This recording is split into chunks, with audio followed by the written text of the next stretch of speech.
Assalamualaikum warahmatullahi wabarakatuh. Waalaikumsalam. Masyaallah. Alhamdulillah, summa alhamdulillah. Barakallah. Pada pagi hari ini menjelang siang yang cerah, yang barokah di bulan Syawal ini, penuh dengan keridhaan Allah Subhanahu wa taala, di mana banyak orang sekarang melakukan halal bihalal sebagai bagian dari bulan Syawal yang diberkahi oleh Allah Subhanahu wa taala. Setelah sebulan kita menjalankan ibadah puasa di bulan Ramadan. Alhamdulillah pagi ini kita berkenan untuk hadir silaturahmi bersama senior kita yang luar biasa. kakak pembina kita. Beliau adalah Laksamana pertama Purnawirawan TNI Angkatan Laut Hendri.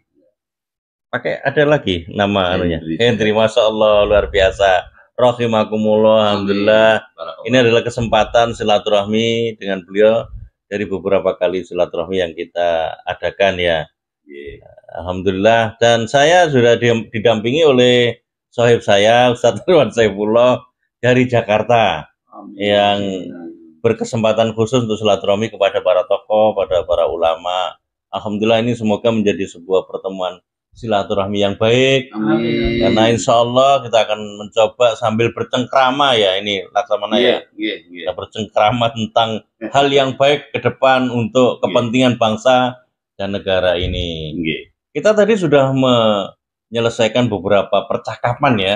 Percakapan ngalor ngidul. Semoga ya semuanya ini ada hikmahnya, karena Kanjeng Nabi sampaikan kullu syai'in bil hikmah, segala sesuatu itu pasti ada hikmahnya. Mulai dari persoalan apapun tadi, persoalan politik, sosial, ekonomi, hukum, dan persoalan-persoalan politik kekinian. Dan alhamdulillah kita sekarang berkhidmat untuk mencoba membicarakan mengenai bagaimana sih kondisi kita untuk mewujudkan ketahanan pangan ya, merealisasikan kedaulatan pangan, hal yang sangat krusial kalau kita bicara masalah potensi sumber daya alam yang dimiliki Indonesia, di mana Pak Harto dulu meletakkan negara ini adalah negara agraris, sehingga pembangunan industri pun juga industrialisasi berbasis agraria. Nah, seperti apa ini kondisinya, kita coba tanyakan kepada senior kita Laksamana pertama Purnawirawan TNI Angkatan Laut Hendri, yang beliau tidak hanya sekedar punya pandangan tertentu terkait dengan bagaimana mewujudkan kedaulatan pangan, tapi juga beliau telah melakukannya itu walaupun skupnya terbatas ya, pada area yang negeri kita ini mampu untuk melakukan sesuatu. Itu menjadi pertanyaan yang sangat krusial di tengah kondisi yang alamnya gemah ripah lojinawi, apa yang tidak ada di Indonesia, sampai Kos Plus menyanyikan, mengilustrasikan itu dengan sebuah nyanyian ya, tongkat kayu dan batu itu bisa jadi tanaman. Ini luar biasa yang dimiliki oleh Indonesia. Pertanyaannya adalah seberapa penyiapan kualifikasi sumber daya manusianya itu benar-benar bisa mengelola sumber daya alam dengan limpahan yang luar biasa. Gimana?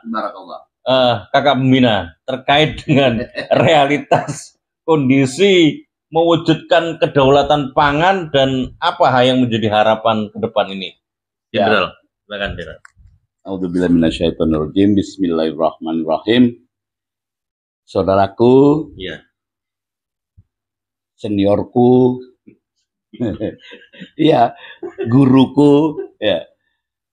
Saya hanya bisa menyampaikan apa yang ada di depan mata saya dan apa yang sudah saya lihat, pelajari.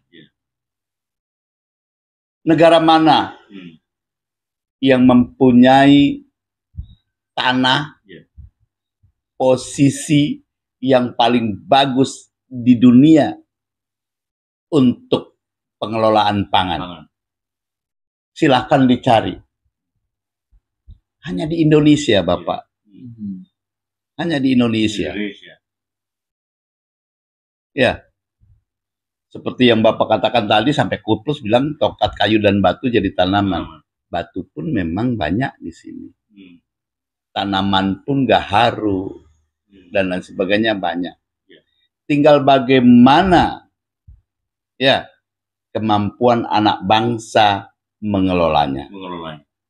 Ya, ketika anak bangsa mampu mengelolanya, dan ditopang oleh dukungan payung hukum, ya, dukungan kebijakan kepada anak bangsa, maka insya Allah beras tidak 16.000, maka akan kembali ke 2.000 untuk bangsa ini. Dulu pernah mencapai harga 2.000 rupiah per kilogram.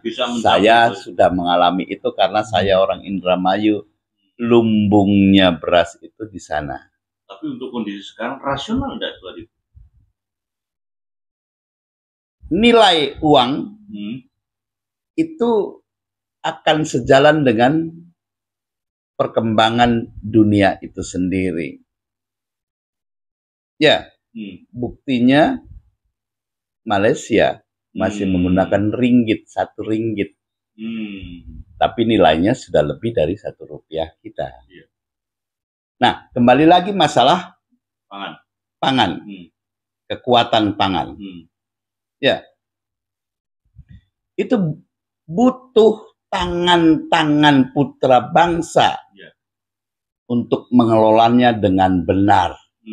Apakah dengan pengetahuannya putra bangsa itu dengan cara mengelola tanah, ya, mengelola pangan di Republik Indonesia ini yang tidak selalu bergantung dengan yang namanya pupuk, yang namanya apa, ya.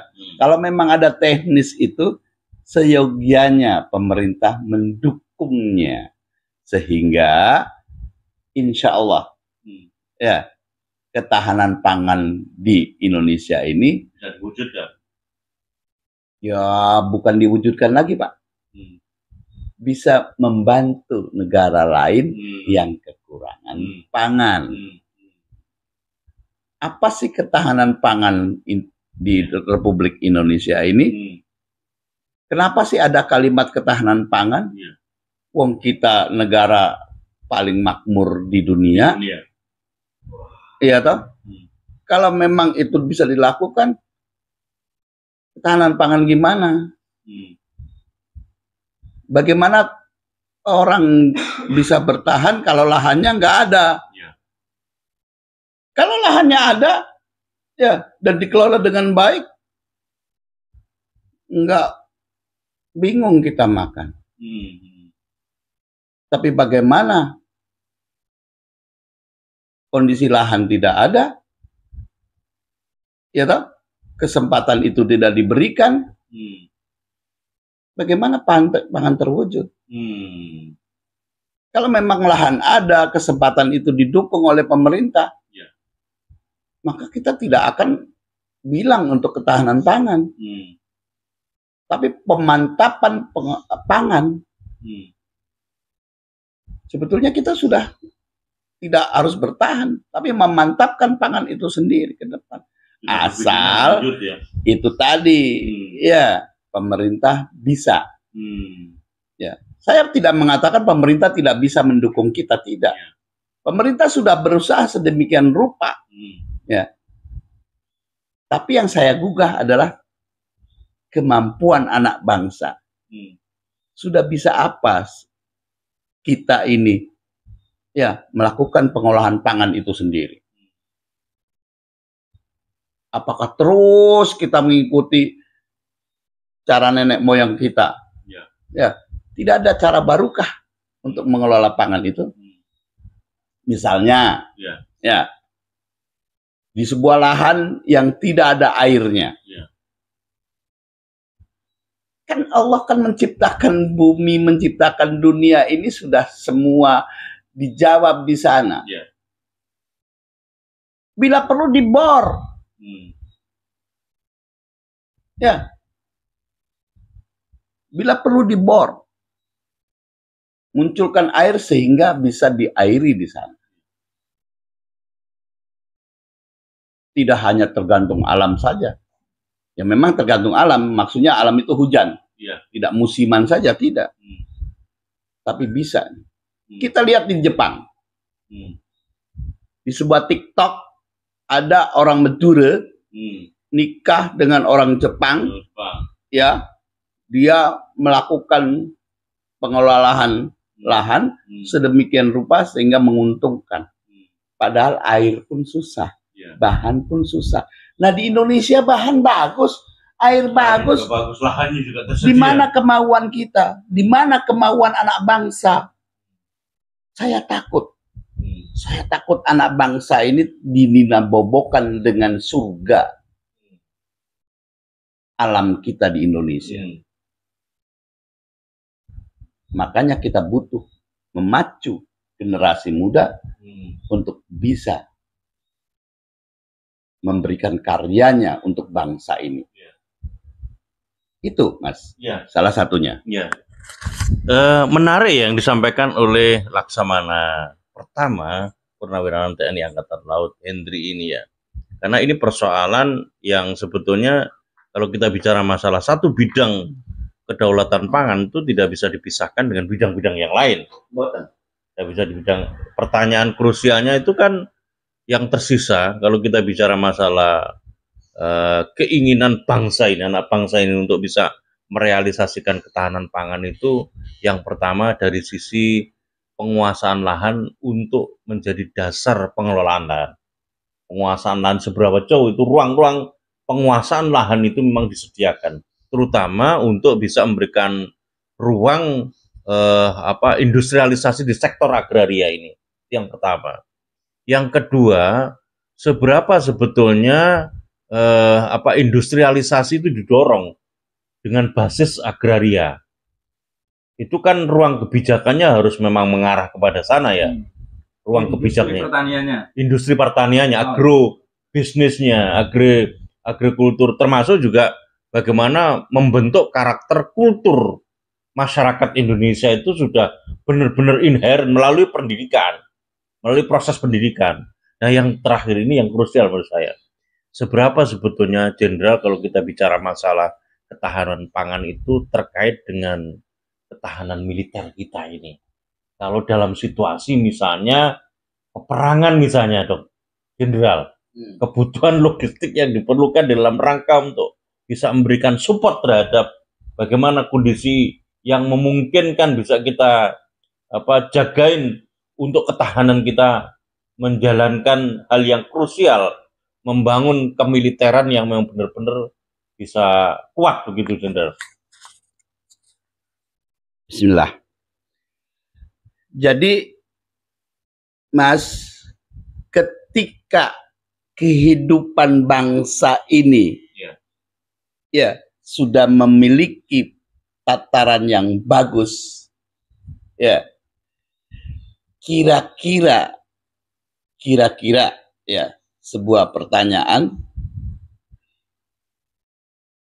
logistik lainnya bisa diwujudkan ke arah yang lebih baik atau tidak. Ya, ini pemerintah sudah berusaha untuk membangun kekuatan militer sedemikian rupa. Ya, tapi apakah mencukupi untuk wilayah Indonesia yang begitu luas, kepulauan dan sebagai negara kepulauan yang dimana lautnya lebih lebar? Bukan karena saya mantan angkatan laut, bukan ya, tapi seperti itu. Apakah kapal-kapal angkatan laut sudah mencukupi untuk melakukan tindakan pengamanan di wilayah laut Indonesia, di wilayah maritim Indonesia? I don't know. Kita angkatan laut sudah melakukan maksimal mungkin untuk melaksanakan tugasnya, ya, sesuai dengan pasal 9B pada Undang-Undang Nomor 34. Ya, sebagai penegak kedaulatan dan hukum di dan atau lewat laut. Ini, ya, itu padanannya. Tapi ketika masyarakat, ketika rakyat ini masih meringis dengan pangan, ya, menderita atau meringis? Ya, saya tidak mengatakan menderita ya, karena saya pernah baca buku namanya La Tahzan, yang artinya itu jangan bersedih. Ternyata di antara kita ini masih ada yang lebih buruk lagi nasibnya. Maka kita harus bertawakal kepada Allah, harus mengucapkan alhamdulillah. Karena dengan bersyukur Allah akan melimpahkan nikmatnya yang lain kepada kita. Nah, gitu ya. Tetapi ya itulah yang harus saya sentuhkan ke anak bangsa. Apa yang sudah bisa kamu lakukan untuk bangsa ini? Nah, pemerintah nanti mendorongnya. Saya yakin pemerintah mendorongnya. Hanya orang-orang tertentu yang akan memutarbalikkan fakta yang membuat bangsa ini menjadi carut marut dan tidak kondusif. Ya. Padahal kita negara yang surga betul, yang terletak di antara dua benua dan dua samudera. Iklimnya ada, musimnya itu sudah bagus. Ya, jadi pertahanan bangsa ini akan menjadi lebih baik, dan Indonesia akan selalu diincar oleh orang-orang, oleh negara-negara tertentu ya, yang mempunyai kepentingan di Republik Indonesia ini. Begitu Kang Mas. Ya, luar biasa Laksamana Purnawirawan Angkatan Laut Hendri, senior kita ini memberikan perspektif, setidaknya beliau memberikan pengantar bagaimana dan optimisme dan integritas beliau, bukan hanya pada saat masa aktif, tapi pada saat pensiun pun juga kepedulian terhadap persoalan bangsa, terutama soal pangan yang sangat fundamental kalau kita bicara masalah yang ada di Indonesia yang gemah di Pahlo Jinawi ini. Saya berikan kesempatan kepada Ustadz Irwan Saifullah untuk lebih bisa memberikan penegasan perspektif beliau dan mungkin bisa mengeksplorasi apa yang menjadi harapan, keinginan kita bersama yang dalam hal ini kita bicarakan melalui Laksamana pertama Purnawirawan Angkatan Laut Hendri ini. Silakan. Ya boleh. Menambahi lagi. Karena beliau itu ilmunya apa begitu, ilmu tanya, ilmu jawab gitu kan. Ya. Gitu beliau. Beliau mensarai boleh, menafsirkan boleh. Beliau juga pengen tanya, karena memang karakter beliau itu. Ya, alhamdulillah. Assalamualaikum warahmatullahi wabarakatuh. Waalaikumsalam.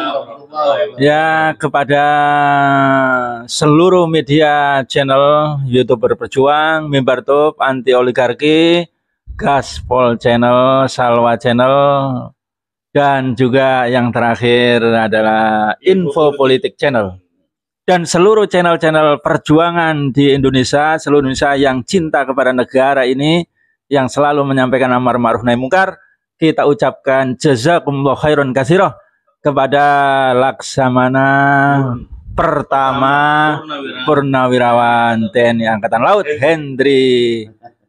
Ya, yang selalu senyum dan penuh dengan keridhaan kepada Allah SWT. Ya. Amin. Dan kita tidak bisa membelikan apa-apa ini Hendra, kecuali hanya kita berharap diberikan panjang umur ya untuk perjuangan Islam dan menggapai ridha Allah SWT. Ya, luar biasa, sangat menginspirasi ya. Yang disampaikan beliau, Indonesia ini bisa swadaya pangan, mampu swadaya pangan, dan harus swadaya pangan. Kenapa? Karena kita mendapatkan bonus geografis yang sangat melimpah ruah. Nah, yang kedua akan mampu juga melakukan revolusi industri pertanian, karena kita diberikan bonus demografi anak-anak negeri yang sangat luar biasa, bisa melakukan revolusi industri pertanian. Tapi yang tidak kalah penting, kata beliau, harus dibarengi juga dengan revolusi mental oleh para penyelenggara negara dan oleh juga anak-anak bangsa agar cinta untuk melakukan bisnis di dalam bidang pertanian. Jangan takut impor. Tidak ada lagi impor itu. Ya, kita mampu memenuhi konsumsi dalam. Nah, apakah betul? Ini luar biasa. Indonesia ini bonus demografinya ini, kalau ITS ini mampu melakukan revolusi industri otomotif, ya, dengan teknologi motor sapu angin saja, ya, 1 liter itu bisa ya berjalan ke Jakarta hampir dalam jarak antara 400-600 km per liter. Per liter. 144 km. 400 sampai 600 km per liter. Nggak perlu beli. Confirm itu. Confirm, bisa dilihat itu teknologi sapu anginnya anak ITS, adik-adik kita semua itu. Tidak hanya revolusi dalam bidang otomotif, tapi juga di IPB ada revolusi bibit padi unggul. Ada 3S, ada 4S. Yang 1 hektar saja dengan bibit ini rata-rata saja nih, belum di-up lagi. Ya, menghasilkan 11,2 ton. 11,2 ton. Coba per hektar. Coba luar biasa. 11,2 ton. 2 ton. Nah, ada lagi yang coba. Luar biasa itu. Dan dihitung oleh ya Magister Manajemen ya Muhammad Ishaq itu. Ya, kalau kita ini membuka perluasan lahan pemerintah karena kita biar cepat ya. Pemerintah turun tangan ini, Jenderal. Dibuka 1 juta hektar saja. Ya, di lahan yang tepat, lahan baru, itu biaya irigasi, biaya pembibitan, biaya membalik tanahnya sampai layak untuk pertanian. Ya, ternyata itu 1 juta hektar itu bisa mendapatkan 5 juta ton. Ya, kita impor ini 3 juta ton minimal. Sehingga sebetulnya selesai itu. Biayanya berapa? Ternyata biaya irigasi, pembibitan, kemudian pupuk, ya, sampai biaya taninya ternyata sekitar 15 maksimal 20 triliun saja. 1 juta hektar mendapatkan panen 5 juta hektar. Coba kalau 5 juta ton, ya, itu berdasarkan riset ya. Sudah riset, perhitungan real ini. Ya, biaya paling tinggi 20 juta triliun. Hasilnya 5 juta ton. Kalau dijual murah saja ini, Jenderal. Ya, murah ini. Murah itu berapa per? 8.000 per kilogram lah. Yang sekarang itu 16.000. Coba kali 5 juta ton, 40 triliun itu, Jenderal. Berarti berapa kali itu hasilnya? Nah, berarti biayanya tadi paling mahal 20 triliun, menghasilkan 40 triliun. Masih untung 20 triliun. Berarti benar yang disampaikan oleh Jenderal, kita ini mampu untuk melakukan revolusi swadaya pangan. Sangat mampu. Nah, pertanyaannya ada nggak area segitu di Indonesia 1 juta? Loh, itu yang mau dibuka oleh Pak Jokowi. Dia berjanji akan membuka lahan 1 juta hektar. Di Sumatera ada, di Kalimantan ada, di Sulawesi ada. Kalau di Jawa ini perlu pemerataan keluar, ada, tinggal dipilih. Intensifikasi. Iya, cuman kita minta kepada Jenderal ini untuk menyampaikan kepada para jenderal-jenderal yang sekarang ini aktif atau para pejabat, mampu kita anak bangsa ini, Jenderal. Itu kalau angkatan laut selesai, Jenderal itu ya, kan itu tinggal armada semua kan yang punya area semuanya di teritori armada kan. Nah, terus kenapa kita kok impor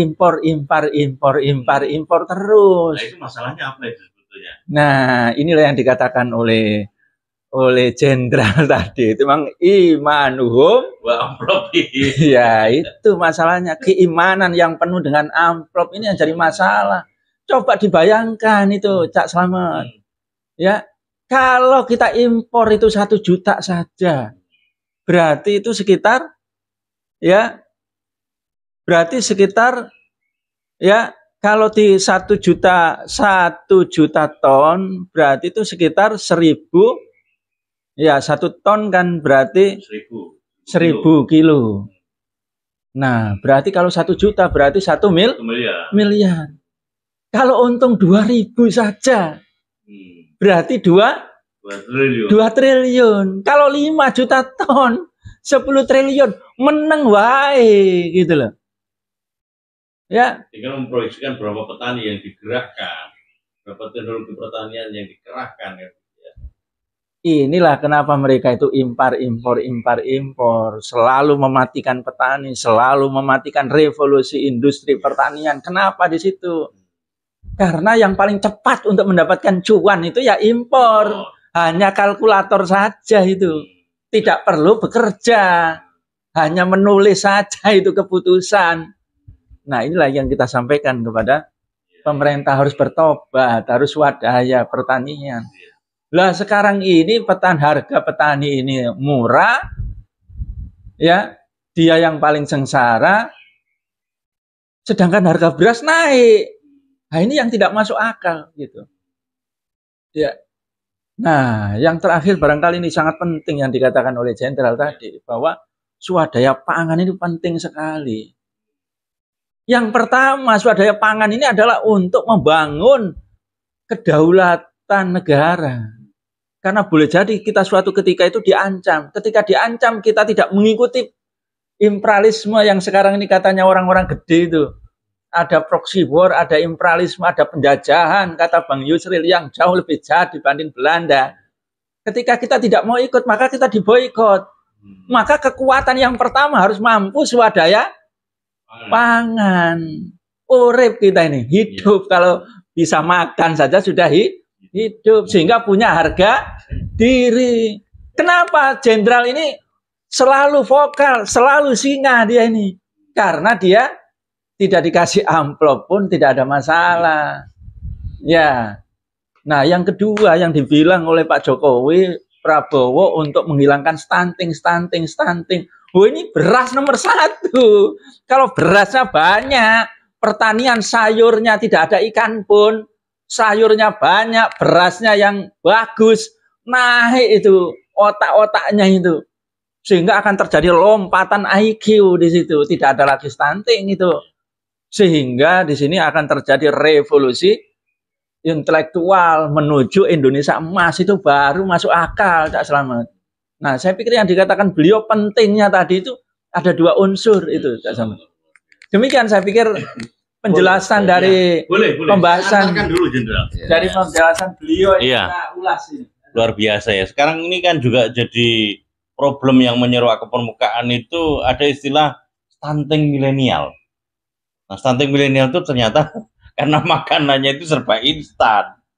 Yang dilakukan baik oleh golongan tua maupun terutama kalangan muda, sehingga justru stunting itu mengidap kepada orang-orang muda gitu loh. Karena pola makan, karena pola konsumsi yang serba instan itu. Yang kedua, saya jadi teringat sebetulnya kalau kita bicara masalah kedaulatan pangan itu programnya Pak Prabowo ya. Estate food dan makan gratis. Oh iya ya. Makan siang apa makan semua gratis itu? Makan siang gratis atau makan sehari-hari gratis?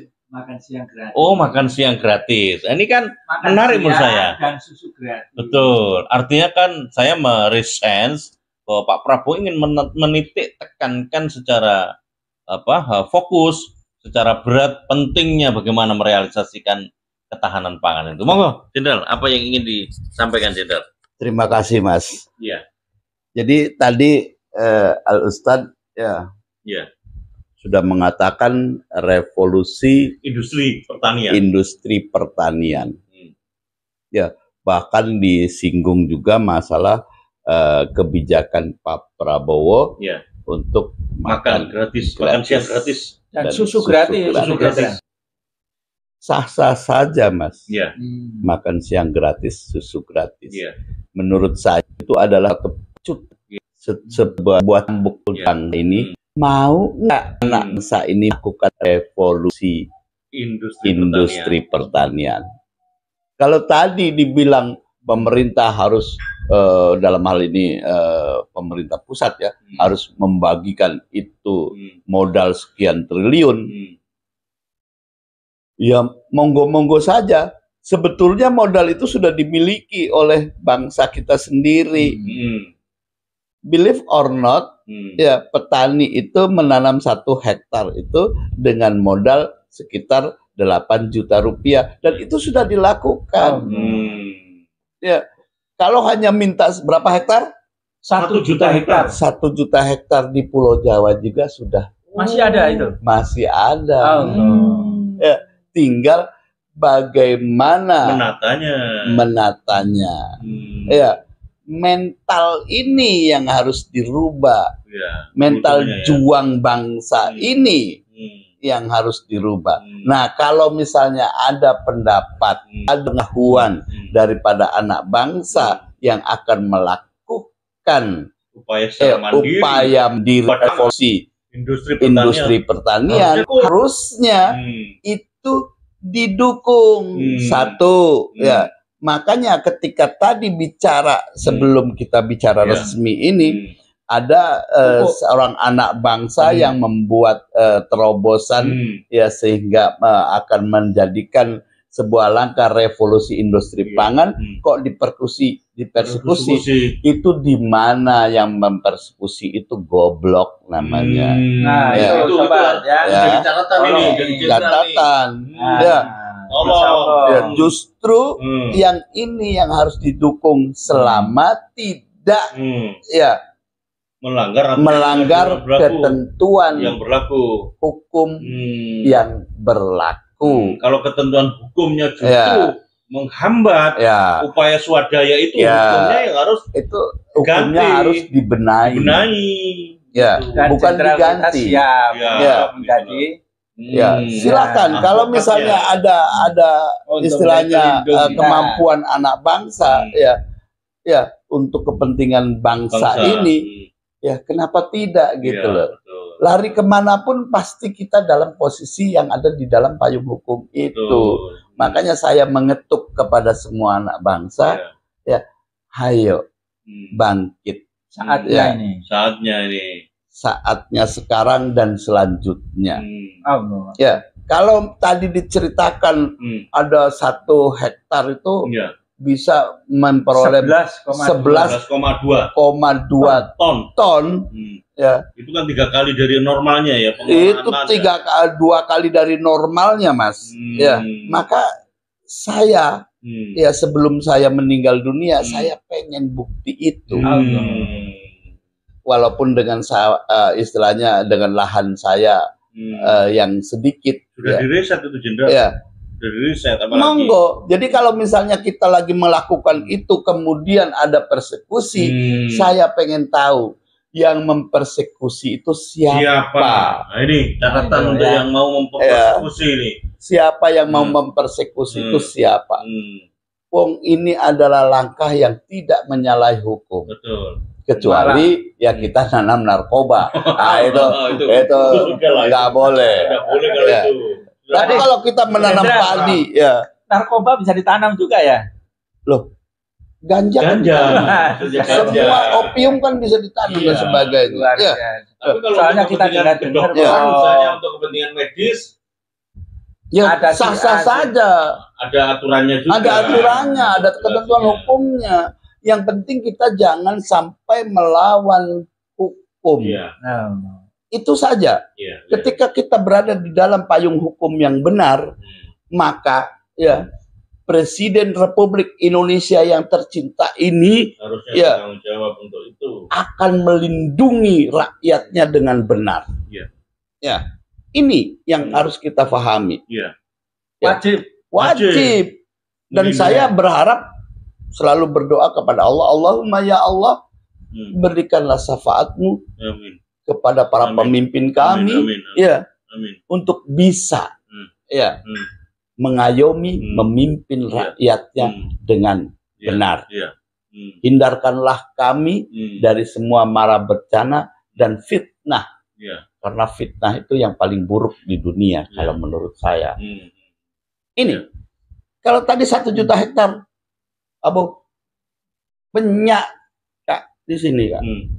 Di Madura aja tuh dari 500 itu ada. Ya, di Pulau Jawa banyak lahan. Banyak. Kalau misalnya satu orang di Jawa Barat itu punya lahan 1 hektar aja, satu keluarga. Ya. Satu keluarga petani. Nah, keluarga petani di Jawa Barat ada berapa juta? Tinggal bagaimana pengelolaannya realistis yang tadi. Cirebon, Indramayu, sampai terus Nganjuk, Madiun. Banyak, Mas. Cuma realistis tadi yang diucapkan bahwa 1 hektar bisa mendapat 11 sekian ton. Kalau itu terjadi, Mas, pemerintah juga nggak picek. Nggak picek. Pemimpin-pemimpin kita juga nggak picek. Pasti nggak akan impor. Pasti nggak akan impor. Pasti kita yang akan memberikan impor itu kepada mereka. Catatan penting itu. Kalau tidak picek gitu ya. Kalau tidak picek itu kan itu. Ya nggak mungkin picek kalau misalnya. Nggak mungkin. Kalau misalnya, lah iya. Kalau misalnya ini kan luar biasa ini ya. Kalau misalnya rakyat ini kalau picek bisa colok boleh jenderal. Enggak. Pasti Allah membukakan pintu hatinya, membuka matanya. Tidak picek hatinya dan picek tidak picek, tidak buta. Kenapa terjadi impor? Karena memang kita kekurangan. Jangan salahkan satu titik saja. Salahkanlah kita ini juga. Maaf ya. Kenapa ada maling? Kenapa ada pencuri?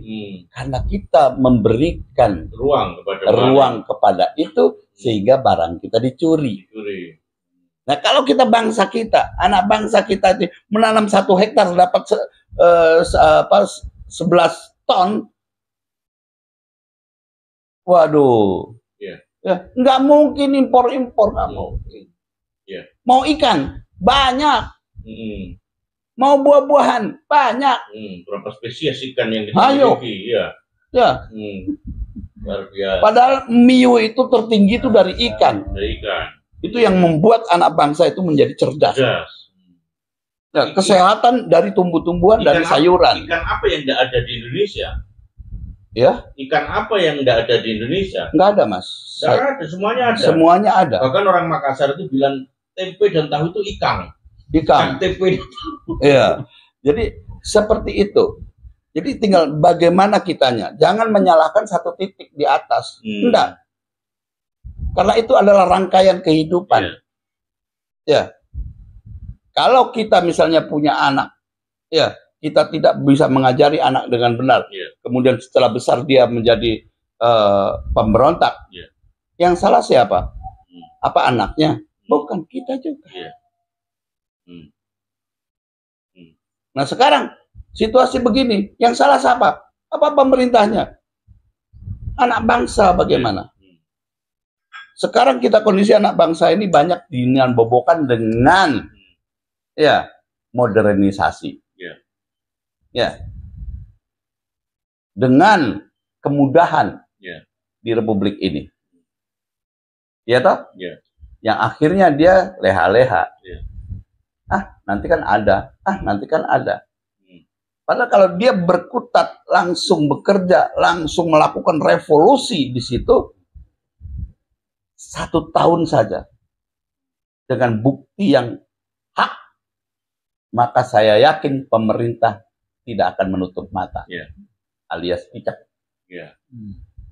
Itu, Mas. Oke, terima kasih. Jadi memang banyak tadi yang disampaikan oleh Laksamana Purnawirawan Hendri ya. Beliau menitik tekankan betapa pentingnya kesadaran rakyat, kesadaran revolusioner rakyat untuk merealisasikan revolusi industri pertanian dari bawah. Artinya ada gerakan penting untuk secara bottom up itu akhirnya lahir kultur kemandirian di bidang pangan dengan adanya kesadaran di masyarakat tumbuh untuk bisa menggerakkan industrialisasi pertanian hingga bisa merealisasikan swadaya pangan.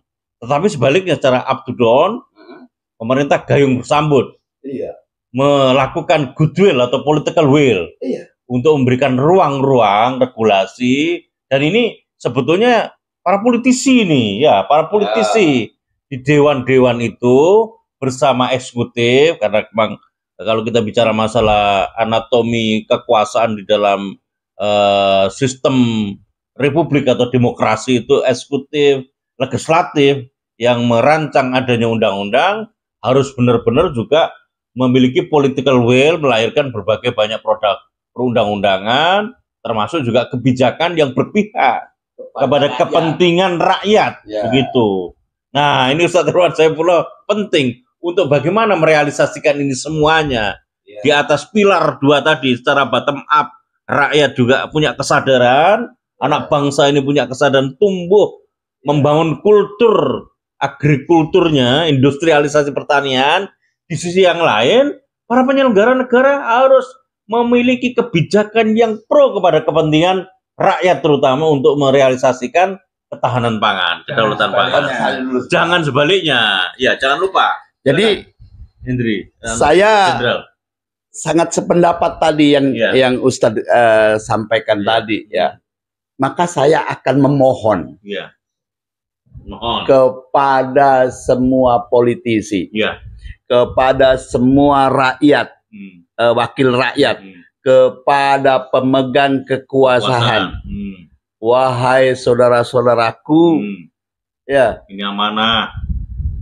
Dudukkan kinerja saudara-saudara pada porsi yang sangat-sangat mendukung untuk kepentingan bangsa, rakyat Indonesia. Sesuai dengan amanah, yang ada di pembukaan 45. Undang-Undang 45. Melindungi segenap tumpah darah Indonesia. Iya, begitu. Dan yang jelas, ya, saya berharap sekali kepada Dewan yang mulia, di mana saudara-saudara mewakili setiap daerah-daerah, maka suarakan yang ada di daerah itu. Jangan bukan hanya untuk kepentingan satu kelompok atau golongan atau the gangs and the gang, ya, tetapi untuk kepentingan kemaslahatan rakyat Indonesia, warga negara Indonesia.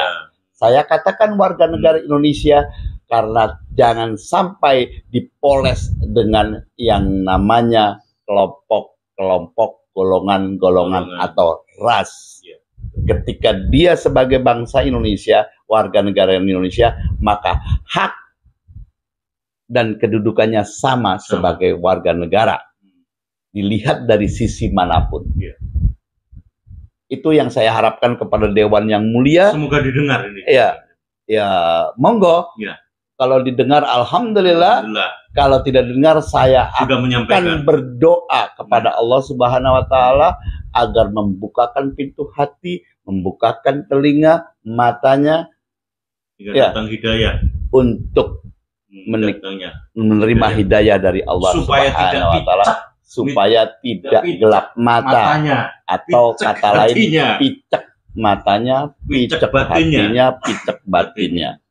Dan saya yakin bapak-bapak pejabat pemerintah ataupun dewan perwakilan rakyat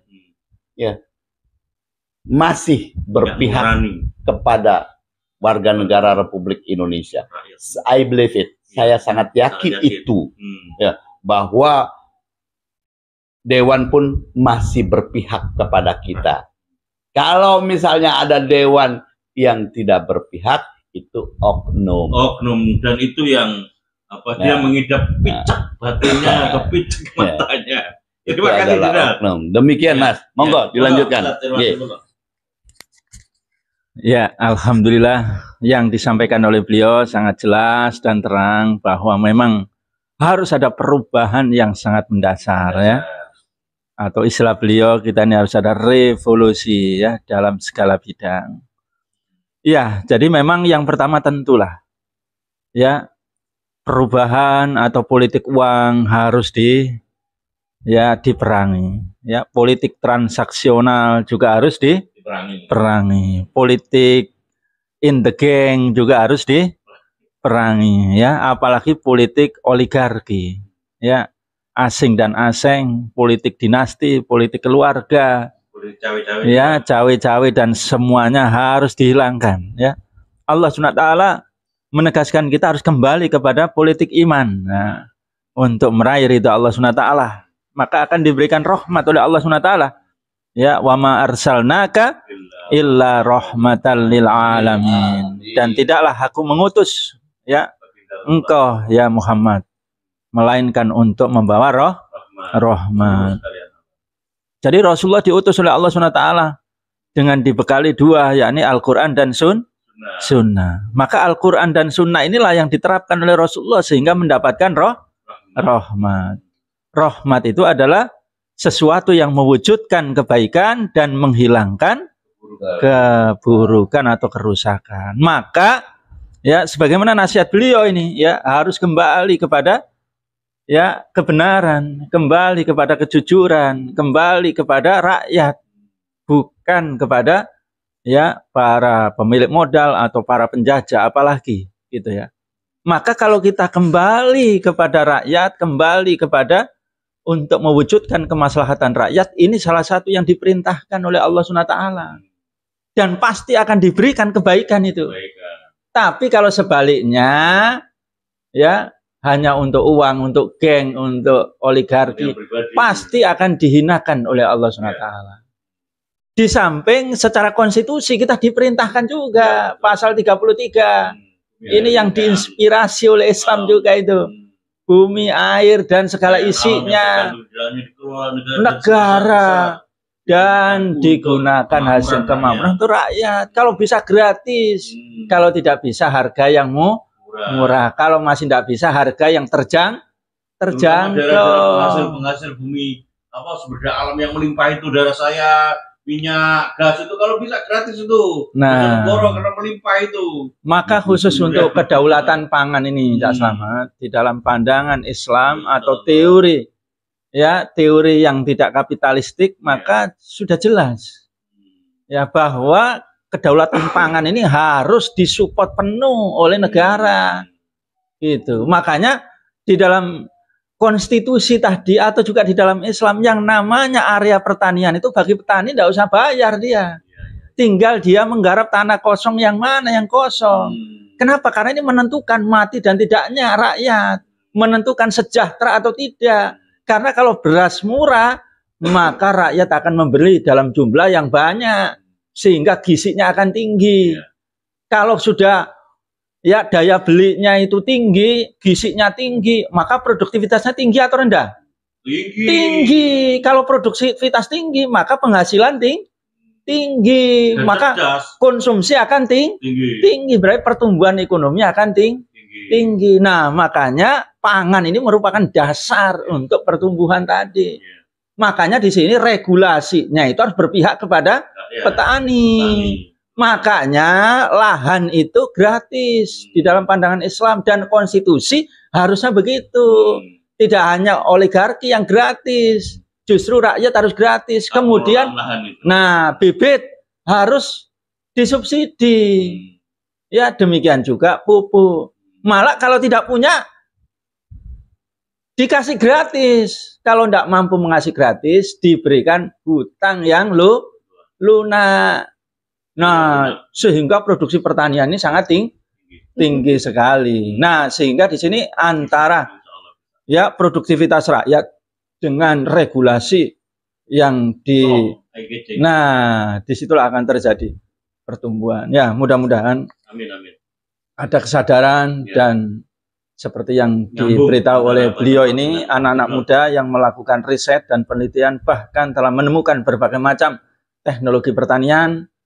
Bisa bergabung kita dengan beliau ini, insya Allah ada komunitasnya selalu. Nah, yang kedua kita juga menyerukan kepada pemerintah agar menyetop ya produksi kita ini berat atau juga ringan harus disetop ya impor itu karena kita ini mampu sebetulnya. Karena kalau tidak disetop kita tidak akan mampu. Nah, gitu ya. Demikian juga petani ini untung besar atau untung kecil tetap stop. Hanya dalam kondisi kritis saja kita impor. Nah sekarang ini banyak tidak kritis impor saja itu. Nah inilah yang tidak kita kehendaki. Insya Allah Amin, amin, Ya, amin. mudah-mudahan dengan adanya Silaturahmi. optimis, semangat bahwa kita mampu untuk mengelola negara ini menjadi negara yang kuat, menjadi negara yang kaya dalam swadaya pangan yang nanti tentu kita akan ada swadaya industri ya otomotif ya, swadaya industri ya, media digital, bahkan kita insya Allah revolusi industri teknologi militer bisa itu. Jenderal ya, insya Allah inilah masa depan negara kita menjadi negara emas yang akan datang itu sangat nampak cerah. Demikian Cak Selamat ya. Terima kasih, terima kasih. Nah demikian, dan tentu yang terakhir adalah para pejabat, para penguasa yang diserukan beliau harus meniru ya pemimpin-pemimpin Islam yang dia itu lapar ya sebelum rakyatnya kenyang gitu ya. Nah, keteladanan seperti para pemimpin-pemimpin Islam. Nah, seperti para Khalifah Umar bin Khattab, katanya Pak Presiden Jokowi, ya. Khalifah Umar bin Abdul Aziz, ya, luar biasa ini. Ya, terima kasih kepada senior Laksamana Pertama Purnawirawan TNI Angkatan Laut Hendri. Terima kasih sampaikan kepada Ustadz Irwan Saifullah. Di pojok kota Surabaya bagian timur ada secercah harapan yang tersampaikan, yang terungkap dari bagian dari anak bangsa ini tentang semangat perjuangan, keinginan bersama agar wujud dari negeri baldatun thayyibatun warabun ghafur itu bisa terrealisasi sebagai bagian dari apa yang telah dijanjikan oleh Allah Subhanahu wa taala dalam salah satu ayat yang tadi disitir oleh Ustadz Irwan Saifullah, wa ma arsalnaka illa rahmatan lil alamin. Di ayat yang lain Allah juga sampaikan wa ma arsalnaka illa kafatan linnasi basira wa nadhira. Sesungguhnya ini semuanya menjadi dambaan kita, harapan kita. Diperlukan sinergitas kesadaran oleh rakyat dan keinginan baik.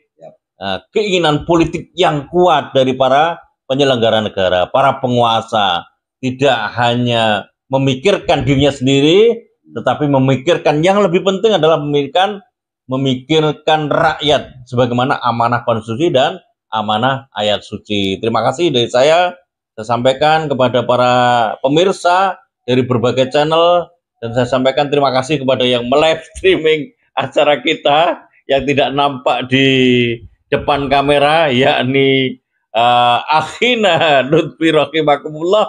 Semoga semuanya dicatat oleh Allah Subhanahu wa taala sebagai amalan makbulan. Ihdinas shiratal mustaqim. Billahi taufiq wa hidayah. Assalamualaikum warahmatullahi wabarakatuh.